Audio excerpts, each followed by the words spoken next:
Yeah, just coming back on. Hi, buddy. Very happy.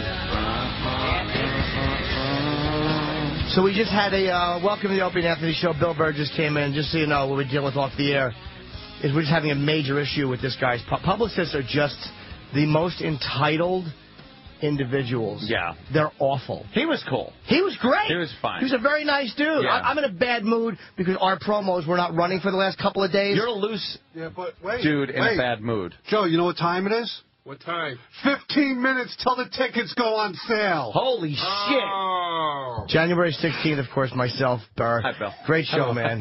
Attell and Brewer. But I'm in a Almost too much mood. show. Yeah, it really is a great show. Almost.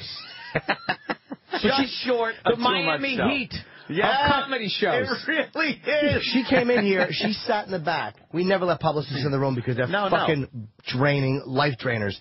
And while the guy's doing his interview, she taps me and asks for my pen. And then she's holding up a sign to me with his website on it. To plug it. And I'm like, would you do that if it was television?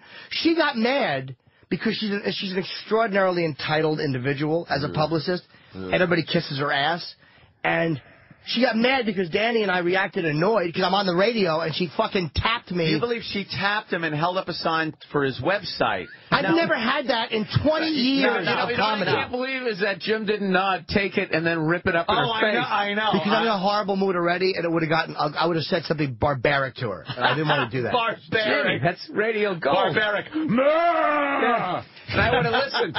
I would have listened. She's awful. Oh, yeah. She's like, I don't know why it benefits you to have a bad relationship with me. I don't give a fuck. Benefits you? What? It's not, wait a minute. First of all, I'm not having a bad relationship with you. You started being a bitch about That's what you got to say. If all your clients left you, what talent what do you do? have? What exactly what can would you do?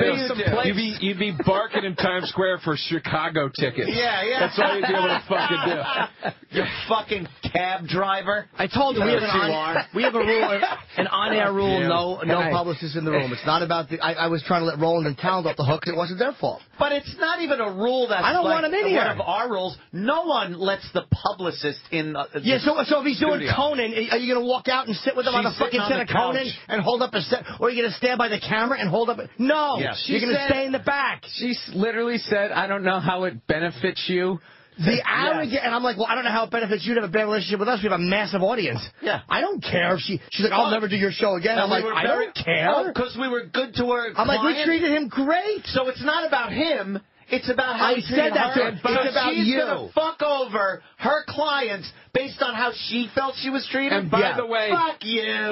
Fuck you. I'll never do your show again until one of your clients goes, I want to do the Opie Anthony show. Right. And you bow down and go, okay. You fucking leech. You fucking leech. Fuck her. That's the problem with publicists like that. You never...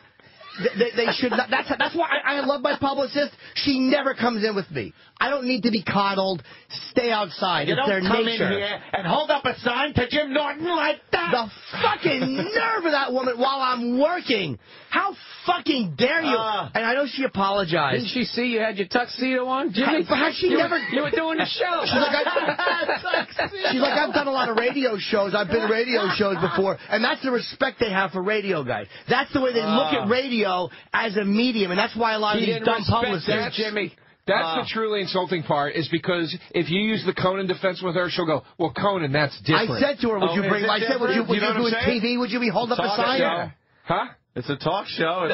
But that's my point. She's going to fucking sit there and tear off everybody and go, well, you guys are here. That's over there to me. Yeah, fuck her. She sounds like a wonderful woman. She certainly does. An entitled person. And I did let her know that. And I'm like, you're making it about you. It's not about you. No wonder why certain publicists are found in their cars in L.A. Wait, can we get... Jesus. I thought where this was going. I thought initially... I thought Jimmy was riffing on this person who got shot like the beginning of Godfather. Can we get Billy Crudup into the conversation here?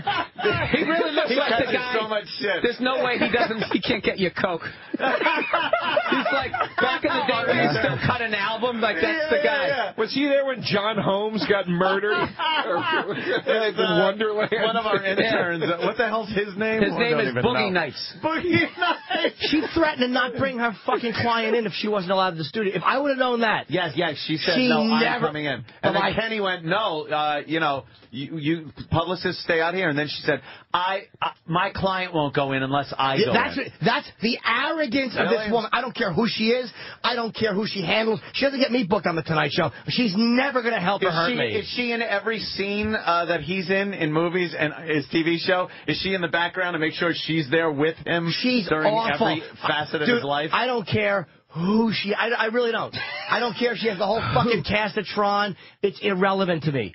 We've done the show a long time. It's the first person She's scared. She's scared that her client's going to come in here and kill it while she's out there and realize that he doesn't really need her at this level. She's Can you imagine? I'm not going in if he doesn't go in. If I don't go in, I wish I would hear my publicist say that. I'd fire her on the fucking spot. Yeah, fucking shit. Yeah, shit. God, that annoys me. Fuck you. Say shit. And we have promos that are supposed to be running for the show. They weren't running for the last 2 days. They weren't put in the system. So I'm just in a fucking horrible mood. So yesterday we weren't here, and the promos weren't running. And that's, God. It's okay. I Facebooked and told people they could buy tickets like 3 days ago because that's how good I am on the internet. Then I got like 20 emails. Dude, just to let you know, the tickets haven't gone on sale yet. For the Borgata. It's going to be huge. January 16th. Yeah, I think Miami it'll sell very well. Of comedy shows. That's if I was a publicist, that's the spin I would use. Yep. Yeah. I would too. Huge. Spin. Oh, my. Huge. After talking to her, I hate her even more. I have absolutely no respect for her. I don't care if she hears every word. How did you look at her and not just... I'm not going to yell and curse at her because, again... Because you're a professional. Chimp, bite her face off. I even said to her, and don't threaten to pull him. I'm like, don't hurt the rest of the platforms. I don't care if you pull him from our show. Go ahead. But don't pull him from the rest of the show. Yeah, what arrogance that... Well, then, no. She will not be in any of this kingdom. I won't bring any of my people. That's the problem with publicists. And artists bring it on themselves because fucking artists cower behind their publicists, and most of them have no personalities. Some should just turn around and go, hey, lighten up. Like, you work for me, fucking fucker. people kill me, too. How dare you insult me? I will never give you the cast of Gossip Girl. You're a no talent. Yeah. That's why you do what you do, because you have to associate with the business somehow. You have to glom onto it somehow while contributing nothing artistically. You know the interesting stories she must have about celebrities that she tells her family like she's inside? Yeah, but then you got to tell it like you're so over it and you don't watch TV. Right. Yeah, I don't want to name any names, but and if you don't Eddie like Deason, I go across the street to Mitch and Murray. Fuck you. You're a fucking secretary. That really, and maybe I should have went out there and talked to her, but I didn't want to see Roland get blamed for something that had nothing to do with him. Were you nice to her at least when you told her she couldn't? Oh. I kicked her in the cunt and told her. It was procedure. Yes, that's what I do. The bottom line, for her saying that, there's nothing Kenny could have done to inspire that. I was following procedure. Roland held the door open for the guy to go in. She tried to follow in, and Roland said, no, I'm sorry, you can listen from out here. So I gently tased her. And she goes, no, I'm going in. I'm going, no, I'm sorry. Not the fucking fact that she would say to somebody that works here, no, I'm going in. Who the fuck are you? Did she sounds like you, Jimmy? Did she irk you? Dude, I know. I look at her face. I know exactly the type of person she is. I know exactly the kind of person she is. She's there's nothing there. She's entitled. By the way, to the listeners, Jimmy has been standing since I came in here. Because Jimmy is standing up, man. Because for the greater good of the company, I did not curse at her, and she thought I was being rude. Here's the problem: nobody confronts that woman. I was just gonna say, on her awfulness. She's entitled. Everybody kisses her ass. I don't know. I'm a stand-up lady. I don't give a fuck about who you handle. You're not going to handle me. You just going up to her was rude. To me, it was a courtesy that I showed her. Is Jimmy the greatest? He just sounded like Archie Bunker. All you need to do is call it dingbat. Jimmy, why don't you let yourself get this worked up about a piece of shit like that? Who gives a fuck? I don't care what you think. Don't ever ruin your day. Dude, I'm already mad. I'm already mad because down the hall they were supposed to put our promos in, and my promos for Poughkeepsie, and they weren't in for 2 days now. I'm very angry about that. But that annoyed me because I saw in her face, she's everything I despise and don't respect in show business. Oh, jeez, the publicist wants to come in. Huh? What are you coming in here for, there, dingbat? Why don't you sit over there? You can stay outside. You. The Jew broad publicist wants to come in and count his pennies. Oh, Jesus. To hurt her client like that and not let him promote in front of this audience. It's like, do you know how stupid you are? She sounds like, remember when they did the TV version of the Letterman-Leno battle? Remember Leno's manager? The manager. Yeah, she wasn't like Helen Kushnick. Yeah, like because obviously you never met her in real life. The TV version, the book version, that's what she sounds like. Right. But to me, it was a courtesy to go talk to her, because I guess again, publicists, they're like everybody else in show business. They're just all behind the scenes sneaks. They're non-contributors. Nobody just talks face to face. Nobody just goes, look, that was our rule. That was not Roland. That was our. Nobody does that. And by the way, in front of one of our bosses, saying that we were assholes. Well, we weren't assholes. It's a great fucking thing. Which one of our bosses? Who? What boss? Who was it, Kenny? The new boss of the talent handler. That's not our boss. Oh, it's not my boss. Same as the old boss. Yeah, it's Roland's boss. Fuck him. Well, no, she Roland was great to her, though. I'm teasing, of course. I love the and little fuzzy man. The fucking slave mentality that perpetuates every goddamn artist in this business that lets these fucking pieces of shit actually go, no, I'm the one that needs to be tended to right now. I'm important. Go fuck yourself. She was the important. You know, to her, she was the important one in this whole thing. Fuck with it, whatever he wanted to say or do or anything. She's in charge. I'm not going to say a bad word about her because I don't know how it helps me to have a bad relationship with that person I've never heard of. Bill Burr, you are right. But it was almost like I was going over there. Jimmy. If she didn't tap me... You want to be on Hot 97 ever in your life, buddy? I can make that happen. She tapped me and held up the sign. That, to me, was all I needed to know about her. The sign said, wanna fuck? Yeah, and I said, no.